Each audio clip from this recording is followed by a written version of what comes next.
Assalamualaikum warahmatullahi wabarakatuh. Saya dari perwakilan kelompok 7 akan menjelaskan PPT kami yang berjudul Manfaat Studi Kelayakan Bisnis bagi pihak-pihak yang berkepentingan. Kelompok kami beranggotakan yang pertama saya sendiri, Idan Dewa, selanjutnya Linda Puji Lestari, Cica Milenia Safitri, Konita Kurnianti, Halim Ahmad Nur Muiz, Erik dan Erlangga. Pembahasan yang pertama, manfaat bagi investor. Studi kelayakan bisnis ditujukan untuk melakukan penilaian dari kelayakan bisnis untuk menjadi masukan yang berguna. Apakah dana yang ditanamkan akan memberikan keuntungan atau tidak, karena sudah mengkaji berbagai aspek seperti aspek pasar, aspek teknis, aspek sosial, ekonomi budaya, aspek manajemen hukum, aspek lingkungan, dan aspek finansial secara komprehensif dan rinci. Dengan demikian tepat dijadikan dasar bagi investor untuk membuat keputusan investasi secara lebih objektif. Investor ini merupakan pihak yang menanamkan dana atau modal dalam suatu bisnis, sehingga biasanya akan lebih perhatian prospek bisnis tersebut, tingkat keuntungan, benefit yang diterapkan. Manfaat yang kedua adalah manfaat bagi kreditor. Studi kelayakan bisnis dipakai untuk melakukan penilaian terhadap segi keamanan dana yang dipinjamkan. Apakah bisnis mempunyai kemampuan untuk mengembalikan dana pinjaman atau tidak. Kreditor memerlukan studi kelayakan proyek karena ia harus menilai prospek proyek guna menentukan akan memberikan pinjaman pembiayaan atau tidak. Sebagaimana investor, kreditor juga tidak mengharapkan proyeknya gagal. Salah satu bentuk kreditor adalah lembaga keuangan pembangunan. Lembaga ini bertujuan menyediakan dana pinjaman jangka panjang dan menengah untuk investasi produktif. Lembaga keuangan pembangunan merupakan kombinasi lembaga perantara keuangan dan lembaga pembangunan. Sebagai lembaga keuangan, tugas utama adalah memindahkan modal lokal dan asing, terutama yang bersifat jangka panjang. Namun sebagai lembaga pembangunan, kegiatannya menyalurkan modal kepada proyek yang mempunyai nilai kelayakan dan manfaat yang tinggi dari segi kepentingan nasional, yaitu keuntungan dan manfaat sosial ekonominya.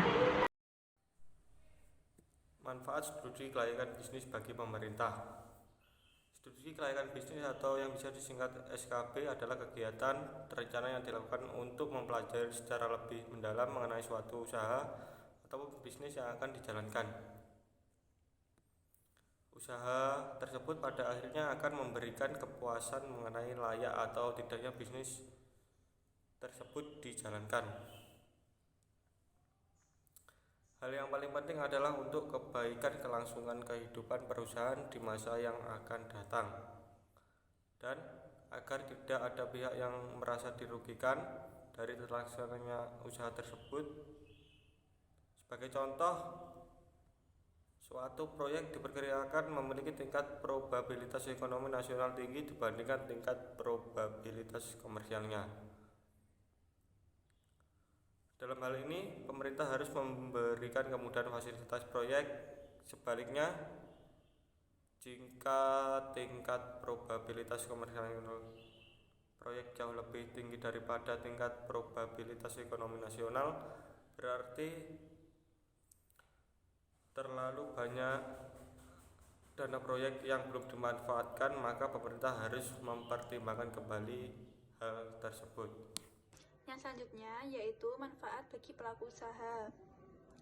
Yang pertama yaitu memberikan akses untuk mendapatkan modal usaha. Yang kedua yaitu pelaku usaha di Indonesia memiliki beberapa akses dan pilihan untuk memperoleh modal bagi usahanya. Contohnya seperti dari Bank Kreditan Rakyat. Namun sebenarnya akses ini lebih mudah didapatkan melalui jalur koperasi.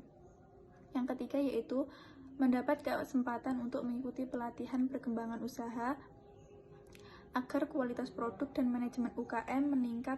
Kesempatan ini tentu sangat bermanfaat bagi masa depan usaha, terutama yang masih tergolong sebagai usaha kecil dan usaha menengah.